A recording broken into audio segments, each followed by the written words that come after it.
नमस्कार दोस्तों, आपके अपने यूट्यूब चैनल में आपका स्वागत है। जो भी साथी नर्सिंग एग्ज़ाम की तैयारी कर रहे हैं उनके लिए ये वीडियो काफ़ी महत्वपूर्ण होने वाला है। इस वीडियो में आपके लिए लेकर आए हैं DSSB, ESIC, AIIMS nursing officer का जो एग्ज़ाम होता है उसके लिए जो प्रीवियस ईयर एग्ज़ाम में आए हुए क्वेश्चन है वो आपके लिए लेकर आए, तो ये वीडियो काफ़ी महत्वपूर्ण होने वाला है। जो भी साथी चैनल पर नए हैं वो चैनल को सब्सक्राइब करना नहीं भूलें। साथ ही अपने सभी साथियों को वीडियो शेयर करें ताकि वो भी इसका बेनिफिट ले सकें। वीडियो शुरू करते हैं। समय पर गर्भाशय रक्त प्रवाह होता है वो होता है 500 से 750 ml पर मिनट। का डी आंसर सही होगा। नेक्स्ट क्वेश्चन, साइटिटिस मूत्र मार्ग के कौन से अंग का इन्फ्लेमेशन है, तो वह यूरिनरी ब्लैडर का सी आंसर सही होगा। नेक्स्ट क्वेश्चन, मूत्र मार्ग के संक्रमण UTI का मुख्य कारण क्या है, तो वह ई कोली, इसका ए आंसर सही होगा। नेक्स्ट क्वेश्चन, निम्न में से कौन सा रूट कार्डियक पेशेंट के तापमान को नापने में काम नहीं लेना चाहिए, तो कौन सा, रेक्टल, बी आंसर सही होगा। नेक्स्ट क्वेश्चन है, नाल के माध्यम से भ्रूण का रक्त प्रवाह लगभग होता है, the fetal blood flow through placenta is about, यानी कितना होता है, 400 ml पर मिनट, इसका बी आंसर सही होगा। 24 घंटे में 100 से 400 ml तक यूरिन आउटपुट हो तो उसे क्या कहा जाता है, इसे कहा जाता है पेशाब की कमी यानी ओलगोरिया, इसका डी आंसर सही होगा। सामान्य कोशिकाओं में की संख्या वृद्धि को क्या कहा जाता है, हाइपरप्लेसिया, इसका बी आंसर सही होगा। नेक्स्ट क्वेश्चन, फाइब्रोस टिश्यू की मैलिग्नेंट ट्यूमर को क्या कहा जाता है, तो कहा जाता है फाइब्रोसार्कोमा, इसका बी आंसर सही होगा। नेक्स्ट क्वेश्चन है, बेनिग्न प्रोस्टेट हाइपरप्लेसिया BPH का अर्थ क्या है, इसका एनलार्जमेंट ऑफ प्रोस्टेट ग्लैंड, इसका ए आंसर सही होगा। एक्सटर्नल बीम रेडियोथेरेपी को दूसरे किस नाम से जाना जाता है, इसको किस नाम से जानते हैं, टेलेथेरेपी, इसे एक्सटर्नल थेरेपी, रेडिएशन थेरेपी भी कहा जाता है, सी आंसर सही होगा।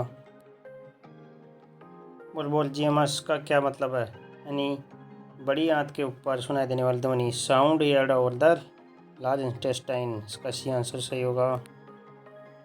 एंटीनियोप्लास्टिक एजेंट के मुख्य साइड इफेक्ट क्या है, एनोरेक्सिया, डी आंसर सही होगा। कान से स्राव बनने के लिए उनमें से कौन सी टर्म काम में लेते हैं, ओटोरिया, इसका डी आंसर सही होगा। स्क्रोटम में क्लियर येलो फ्लूइड कलेक्शन को क्या कहा जाता है, इसको कहा जाता है हाइड्रोसिल, ये आंसर सही होगा। हाइड्रोसिल एक ऐसी स्थिति है जो मुख्य रूप से पुरुषों को होती है। यह स्थिति तब होती है जब अंडकोश यानी टेस्टिक्स बाहरी जगह यानी लाइनिंग में तरल पदार्थ जैसे कि पानी कम हो जाता है, तो जिसके कारण सूजन होने लगती है। नेक्स्ट क्वेश्चन है, लंबे समय तक बिना सेक्सुअल डिजायर के भी पेनियल इरेक्शन को क्या कहते हैं, क्लिपेज्म, क्लिपेज्म या प्रतापवार लिंग का बढ़ा हुआ आकार है। यह स्थिति तब होती है जब लिंग में रक्त फंस जाता है, blood gets stuck in the penis, और निकल नहीं पाता, तब क्या होता है, क्लिपेज्म। कॉमन कोल्ड को और किस नाम से जाना जाता है, तो उसे जाना जाता है एक्यूट रेनिटिस, ये आंसर सही है। इनमें से एयरवे क्लियरेंस का सबसे अच्छा नर्सिंग कार्य कौन सा है, तो वह ट्रेकियोब्रोकाइल संक्शनिंग, इसका डी आंसर सही होगा। माहवारी के स्थायी रूप से बंद होने यानी कि मेंस्ट्रुअल के सेशन को क्या कहा जाता है, मेनोपॉज, इसका डी आंसर सही होगा। इनमें से कौन सा सर्वाइकल कैंसर का एटियोलॉजिकल फैक्टर नहीं है, कौन सा नहीं है, intake of protein and minerals in good amount, B answer सही है। फ्रीक्वेंसी ऑफ मेंस्ट्रुअल ब्लीडिंग के बढ़ने को क्या कहा जाता है, इसको कहा जाता है पॉलीमेनोरिया, इसका डी आंसर सही है। वेजिना और रेक्टम के बीच में बनने वाले फिस्टुला को किस नाम से जाना जाता है, रेक्टोवेजाइनल फिस्टुला, ये आंसर सही है। स्वर यंत्र लेरिंक्स वॉइस बॉक्स कैंसर का प्राथमिक कारण क्या है, बैक्टीरिया के कारण होता है, डी आंसर सही है। एपिस्टेक्सिस का मतलब क्या है, यानी नाक से खून बना ब्लीडिंग प्रूफ नोज, यानी जो नक्सील आ जाती है उसको क्या कहा जाता है, एपिस्टेक्सिस, का बी आंसर सही है। टॉन्सिलिटिस का मुख्य कारण क्या है, स्ट्रेप्टोकोकी, बी आंसर सही होगा। इंसेप्लिटिस किसकी इन्फ्लेमेशन सूजन है, तो वो किसकी है, मस्तिष्क ब्रेनकाइमा, ब्रेन पेरेन्काइमा की, इसका डी आंसर सही है। मायोबैक्टीरियम ट्यूबरकुलोसिस किस प्रकार का सूक्ष्म जीव है, वह एसिड फास्ट बेसिलस, ये आंसर सही है। डॉट्स उपचार पद्धति किस रोग के इलाज के लिए काम में ली जाती है, तो टीबी के काम में जाती है, यानी ट्यूबरकुलोसिस के काम, से रोग हेतु डॉट्स उपचार पद्धति उपयोग में ली जाती है। बी आंसर सही होगा।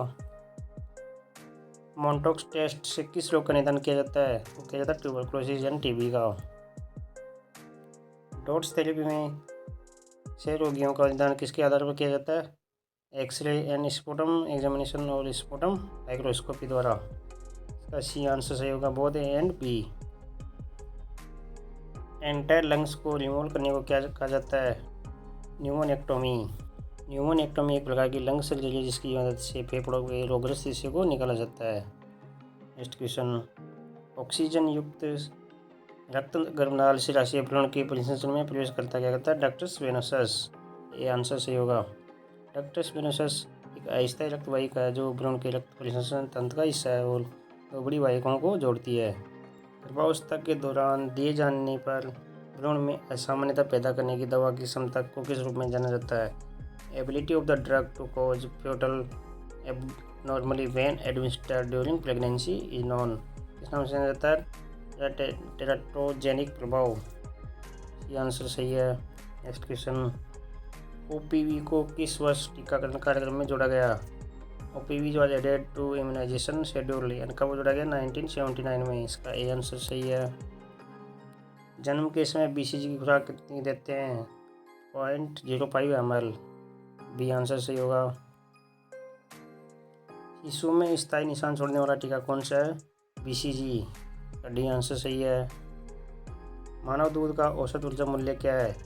17 किलो कैलोरी पर 100 ml। बी आंसर सही होगा। गाय के दूध की तुलना में मानव दूध में कौन सा अधिक होता है? कौन सा होता है? लैक्टोज। गाय के दूध में 20% प्रोटीन, 51% वसा और 29% कार्बोहाइड्रेट होता है, जबकि मानव के दूध में 6% प्रोटीन, 55% वसा और 39% कार्बोहाइड्रेट होता है। मानव दूध में 9 ग्राम प्रोटीन पर लीटर होता है, जबकि गाय के दूध में 34 ग्राम पर लीटर और चूहे के दूध में 120 ग्राम पर लीटर होता है। क्लोट्रामाजोल क्या है? क्लोट्रामाजोल एक एंटीफंगल दवा। बी आंसर सही है। नवजात शिशुओं में किस दवा के दुष्प्रभाव को ग्रे बेबी कहा जाता है? तो किसे कहा जाता है? वो क्लोरम्फेनिकोल। ग्रे बेबी सिंड्रोम क्या होता है? एक दुर्लभ स्थिति है जो कि नवजात शिशु में एंटीबायोटिक क्लोरम्फेनिकोल की उच्च मात्रा के साइड इफेक्ट के रूप में होती है। नेक्स्ट क्वेश्चन, एंटीबायोटिक का उपयोग या प्रशासित किस उद्देश्य के लिए किया जाता है? संक्रमण को रोकने के लिए, टू प्रिवेंट इन्फेक्शन। ये आंसर सही होगा। सामान्य आईक्यू की सीमा कितनी होती है? नॉर्मल आईक्यू 90 से 110। 1912 में विलियम स्टर ने इंटेलिजेंट कोटिएंट आईक्यू नामक अवधारणा का सुझाव दिया था। नेक्स्ट क्वेश्चन, एनीमिया के इलाज के लिए गर्भावस्था में फोलिक एसिड युक्त किस आहार का उपयोग किया जाता है? इसका हरी सब्जियों का, ग्रीन वेजिटेबल्स। क्वेश्चन, नियासिन की कमी से कौन सा रोग होता है? कौन सा होता है? पेलाग्रा। इसका बी आंसर सही होगा। एक नर्स को पता होना चाहिए कि अकेले मक्का खाने से कौन सा रोग हो सकता है? कौन सा हो सकता है? मक्का खाने से पेलाग्रा। केवल अकेले मक्का खाओगे तो उससे पेलाग्रा रोग होने की संभावना रहती है। नेक्स्ट क्वेश्चन, कौन सा बॉडी बिल्डिंग फूड नहीं है? कौन सा नहीं है? फ्रूट्स। अब सी आंसर सही होगा। 1 ग्राम प्रोटीन से कितनी कैलोरी मिलती है? 4 कैलोरी। आइसोटोनिक द्रव है 0.9% NaCl। NaCl यानी सोडियम क्लोराइड। इसका बी आंसर सही है। इनमें से कौन सा अंतःशिरा समाधान हाइपोटोनिक है? 0.45% खारा। बी आंसर सही होगा। 8 घंटे में 1000 ml सामान्य सेलाइन डालना होता है, प्रति मिनट प्रवाह की दर क्या होगी? कितनी होगी? 30 बूंद पर मिनट। सी आंसर सही होगा। मानसिक रूप से बीमार रोगी के लिए सबसे आम मूल्यांकन किसके द्वारा किया जाता है? मानसिक स्थिति की जांच के हेतु। डी आंसर सही है। मनोरोग अस्पताल से रोगी की अस्थायी छुट्टी को क्या कहा जाता है? पेरोल।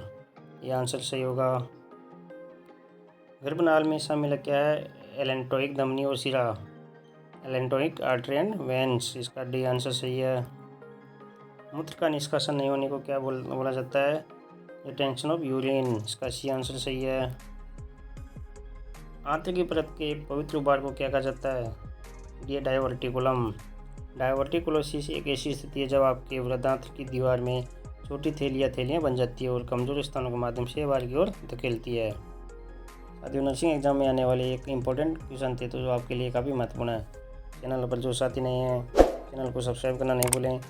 डिस्क्रिप्शन में फेसबुक पेज और टेलीग्राम चैनल का लिंक दिया गया है, वहाँ से आप हमारे चैनल को ज्वाइन कर सकते हैं। साथ ही वीडियो को अपने सभी साथियों तक शेयर करें ताकि वो भी इसका बेनिफिट ले सकें। धन्यवाद।